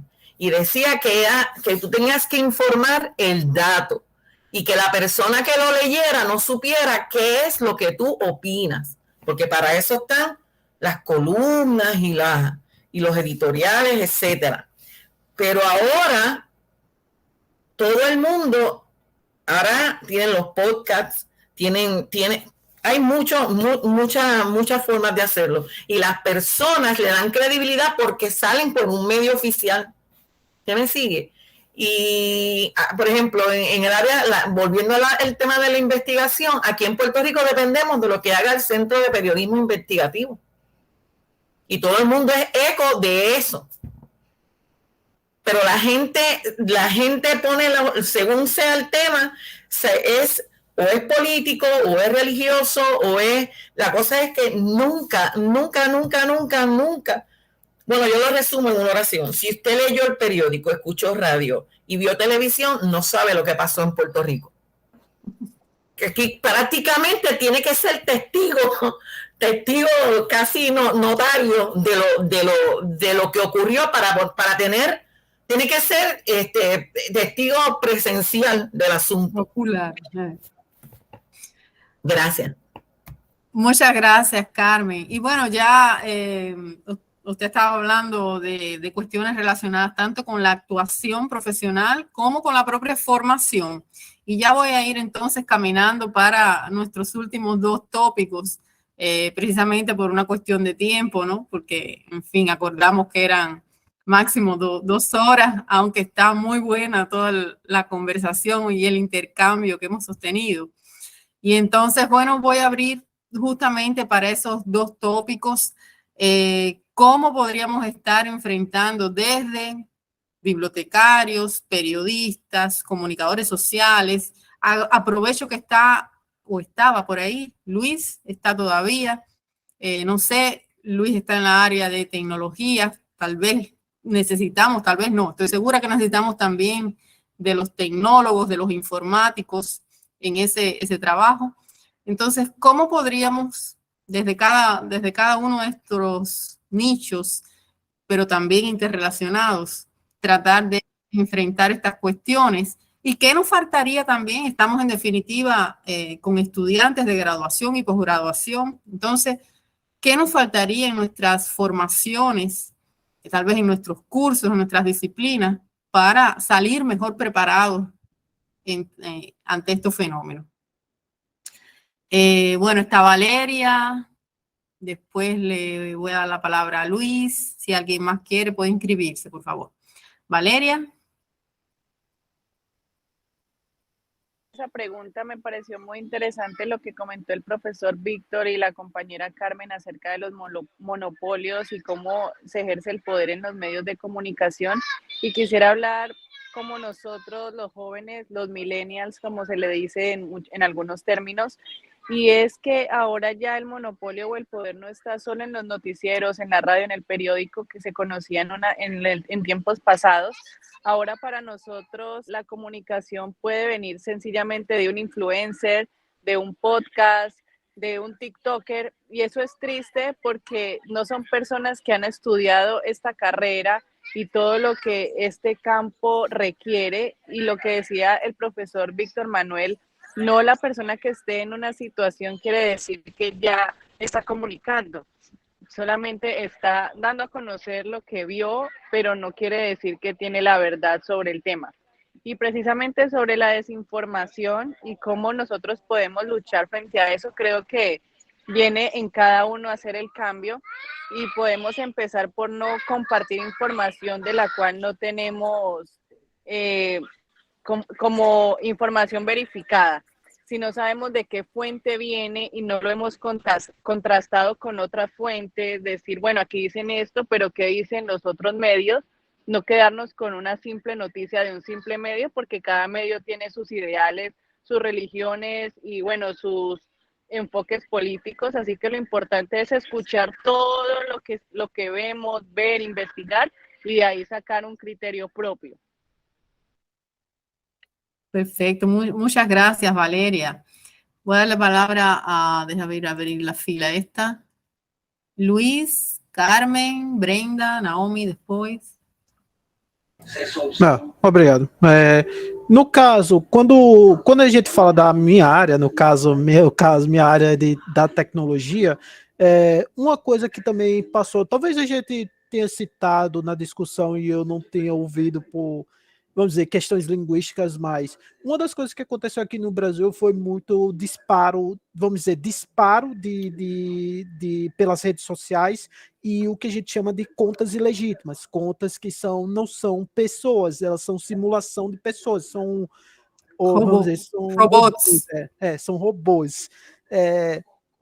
Bots também.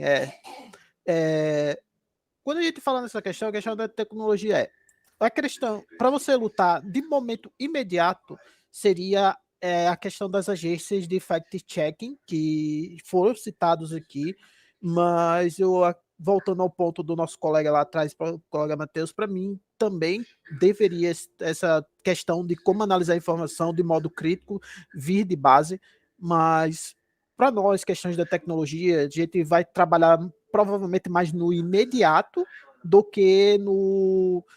A gente pode trabalhar em todas as frentes, mas acredito que o foco da gente seria mais o imediato. Então, no caso, combater a questão dos bots é interessante. Tipo, há uma ferramenta antiga no Twitter chamado Bot Sentinel, que ele analisa contas legítimas e ilegítimas. Ele analisava, eu não sei se ele ainda funciona no Twitter, o Bot Sentinel, que ele faz essa questão do... essa conta aqui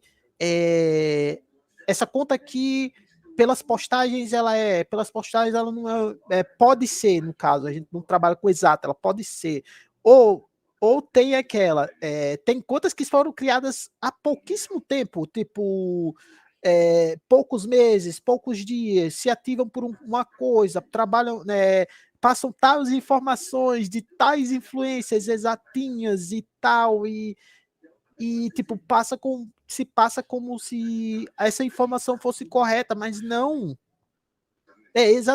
Nada funciona direito no Twitter. Exatamente, Amanda, tem esse ponto também.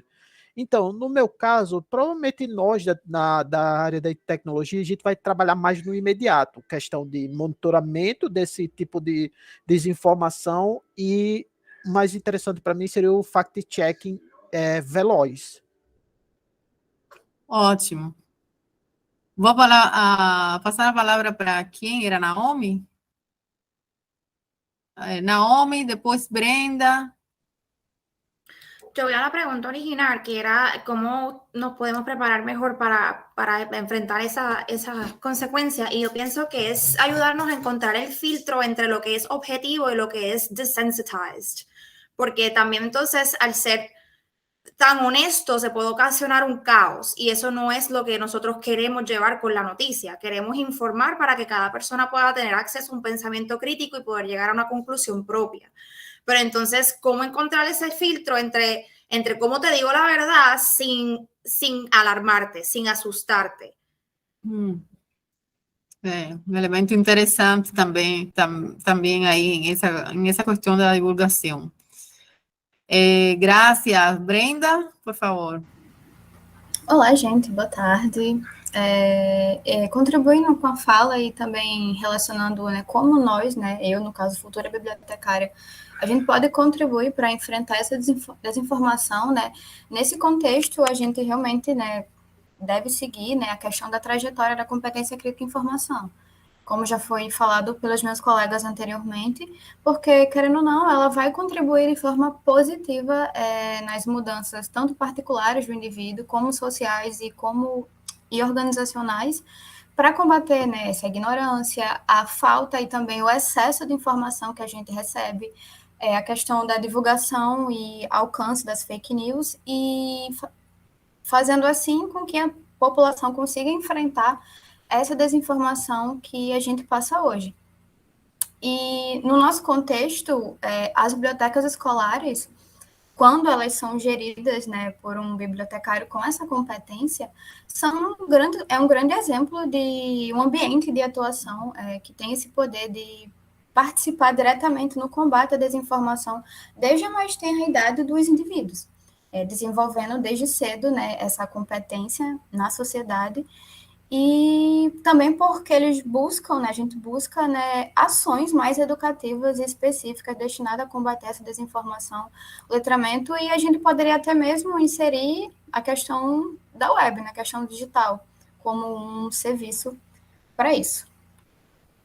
Perfeito, Brenda, muito... Sim. Eu gostaria também de perguntar aos demais colegas, né, que para vocês da área, de outras áreas diferentes sem ser a biblioteconomia, né, como é que dá esse processo para combater e favorecer a sociedade para a desinformação? É isso, gente. Obrigada. Obrigada. Agradeço aí o apontamento sobre o bibliotecário atuando em bibliotecas escolares, porque de fato vai ao encontro do que outras das colegas de Porto Rico tinham falado sobre essa necessidade de, desde a infância, né, a gente desenvolver essa competência crítica para discernir precisamente uma notícia falsa de uma verdadeira. Então, o que necessitamos é que existam esses bibliotecários e bibliotecas nas escolas, né? Que aqui no Brasil, pelo menos, é uma luta que ainda não teve o sucesso necessário. Mas vamos aí em frente. Bom, vou dar a palavra, então, a Carmen. Gracias. Yo creo que la academia, ¿verdad? Las universidades deben asumir un rol que un poco han perdido según ha avanzado el tiempo, los líderes de gobierno, porque de la función crítica de las sociedades sale casi siempre, ¿verdad? Como mi mamá estudiaba, era de ahí. Los grandes pensadores dictaban conferencias en las universidades, y eso hace más vulnerables a estas personas que tienen el poder y el acceso al poder.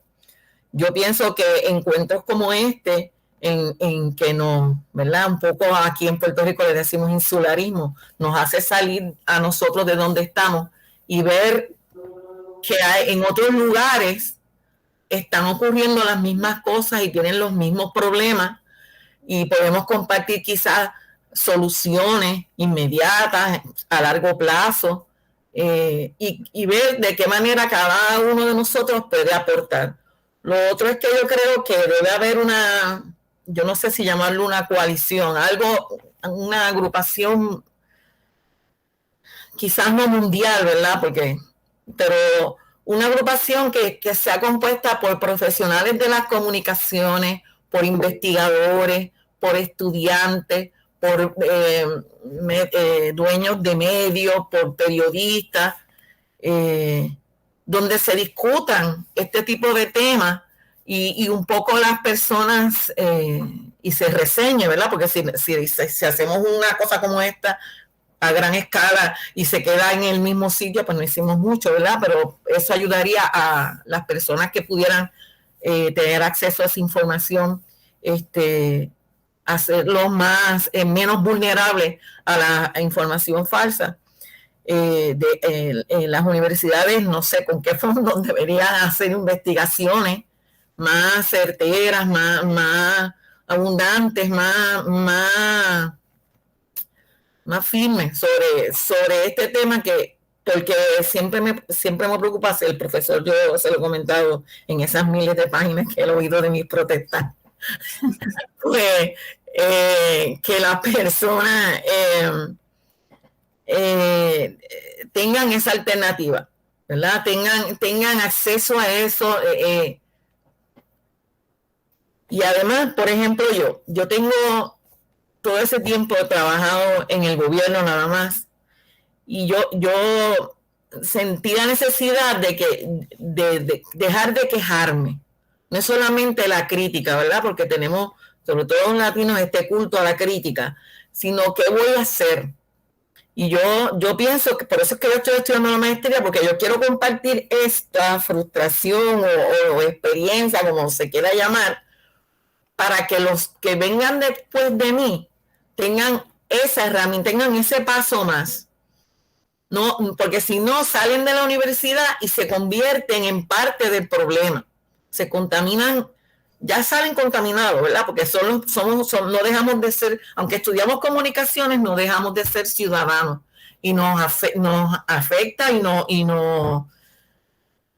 sí, la palabra es esa, nos afecta el mismo problema que tiene cualquier otro ciudadano, de identificar cuál es la noticia, qué es lo importante. Yo tenía en una presentación, hay veces que la conferencia de prensa, que eso es casi aquí vomitivo, o sea, aquí todo el mundo se para y tiene el poder de convocar la prensa y decir 4 barbaridades. A veces es hasta parte de un plan estratégico de comunicaciones para sembrar una idea, para sembrar una postura. Yo creo que es de la universidad donde debe salir esas soluciones. Gracias, Carmen. Muchísimas gracias. Muy valioso. Muy bien. Bueno, voy a ir ya dando las palabras finales. Naomi, Natzel. Yo pienso que también podemos entonces también tratar de aprender a cómo hacerla llegar la noticia, no de una forma universal, va de la mano con Carmen, cómo todos podemos entonces hablar entre nosotros y ver, ok, cómo yo le hago llegar la noticia a esta persona que no necesariamente va a leer el periódico, que no tiene acceso al internet, que no tiene la revista, que no tiene esto, de una forma que le sea interesante, pero sin alterar el dato. Esa parte también es importante que la aprendamos y que nos podamos comunicar, porque no todo el mundo tiene acceso a los mismos recursos, y entonces ahí es donde recaemos nuevamente en el problema inicial, en la desinformación. Perfecto, Naomi, muy bien apuntado. Estoy sumamente de acuerdo con eso, en específicamente cómo podemos combatir esa desinformación, y es lo mismo que había mencionado al principio con la empatía. Y yo creo que nuestro primer foco de empatía serían los bibliotecarios, porque son nuestro primer acceso a la educación. Una de las personas de la universidad, disculpa, me parece que fue Brenda, menciona de la importancia del bibliotecario desde la elemental. Sí, es sumamente necesario, y creo que el gobierno tiene que reconocer y dar fondo a estos bibliotecarios, porque son el primer punto de educación y el primer punto de información y de comunicación. Así que todas nuestras visiones de cómo acercarnos a un pensamiento crítico, el pensamiento crítico lo vemos como una inyección en contra de lo que sería la desinformación, ¿verdad? Una vacuna en contra de la desinformación, pues lo vemos desde lo elemental con estos bibliotecarios. Así que sí, en Puerto Rico no hay muchos bibliotecarios elementales y sí se le tiene que dar más fondo. No sé si el problema se es replicado allá en Brasil, pero quería contestar la pregunta y que no se quedara en el aire. Totalmente es un problema que tenemos aquí también. Y bueno, voy un poco también ahí amarrando algunas cuestiones. Vimos entonces la complejidad del fenómeno de la desinformación, influenciado también por cuestiones relacionadas con intereses políticos, intereses económicos, los propios monopolios y oligopolios en los medios de comunicación, las cuestiones relacionadas, bueno, monopolios también de medios tradicionales y monopolios tecnológicos que a partir de estas tecnologías con bots y disparos en masa de desinformación, pues han también agravado toda esta problemática. Y de fondo tenemos también problemas de educación, problemas de desigualdad social que transparece también en desigualdad de acceso a tecnologías, acceso a medios de verificación, falta de competencias o de habilidades para verificar esa información. Tenemos también desigualdades desde el punto de vista de esas relaciones de poder y o sea, de las personas observar en otras determinadas autoridades religiosas, políticas, de medios que pueden influenciar a esas poblaciones que son más vulnerables precisamente por nivel educacional, etcétera, aunque sabemos que la desinformación no está ligada necesariamente a nivel educacional también, porque tenemos estratos de población con altos niveles de educación y también que generan y diseminan desinformación por la complejidad también de los factores psicológicos que interfieren en estos problemas. Y hemos hablado entonces ya aquí al final de la necesidad, por ejemplo, de respuestas también que son múltiples y que incluyen cuestiones de tecnología, o sea, cómo monitorear y evitar la propagación de esos bots, medidas que tienen que ver con regulaciones y políticas gubernamentales, medidas que tienen que ver con el chequeo de la veracidad de la información y por tanto con agencias de verificación, con el papel del periodismo investigativo, la necesidad de la existencia de ese periodismo investigativo y por supuesto la necesidad del desarrollo de competencias, de competencia crítica, del desarrollo de esas competencias en nosotros mismos en primer lugar y luego en nosotros como ciudadanos y como profesionales de las carreras de información y comunicación, pero también el resto de los cursos y de las esferas de actuación que tienen que ver con información, como podrían ser entonces las carreras de tecnologías de la información, que necesitan de mucha ética también, inclusive para la programación de los algoritmos, para la programación de todos esos mecanismos tecnológicos que tienen que ver también con estos canales de desinformación. Yo por mi parte voy cerrando, doy la palabra a Víctor Manuel, por favor, para que haga ahí también un cierre final, que dejo ya aquí mi agradecimiento para todos los estudiantes que participaron, para las profesoras Gloribet y Mónica, que infelizmente tuvieron que retirarse en algún momento, pero que también nos hicieron el honor de estar aquí abriendo este encuentro. Víctor Manuel. Gracias, Nancy. Bueno, desde el punto de vista de los contenidos que hemos estado tratando, yo realmente no tengo nada más que decir porque tú has hecho un cierre espectacular, muy integral, muy completo. O sea, sería ponerme como se dice en algunos lugares, a chapoletear, ¿verdad? No creo que sea válido. Desde el punto de vista protocolar y de educación, que para mí es más importante que los contenidos. Gracias, muchas gracias, Universidad Federal de Río Grande del Norte, por recibirnos en su casa. Gracias, doctora Nancy, por haber abierto su clase. Yo sé que esta es una clase tuya. Gracias, Mateus, Luis. No veo a nadie más. Voy a buscar los nombres aquí. A Amanda, Ariane, Brenda, Micaele, Michelle, María, Miriam, Rosana, gracias, mil gracias por habernos recibido. Yo creo que uno de las conclusiones más importantes de estas 2 horas, ya llevamos 2 horas aquí, es que el idioma no es una barrera.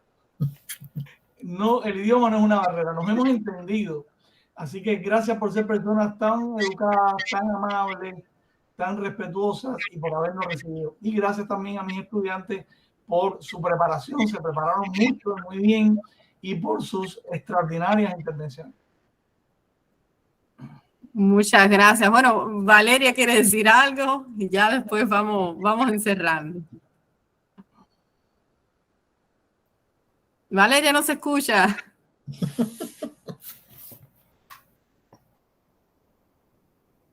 Naomi también quería decir algo. Tampoco se escucha, Naomi. No, yo no quería decir nada, pero yo digo adiós. Gracias por recibirnos. Pues sí. No hay problema. Gracias. Gracias. Buenas tardes. Muchas gracias. Y hasta la próxima. Gracias, Nancy. Chao, chao.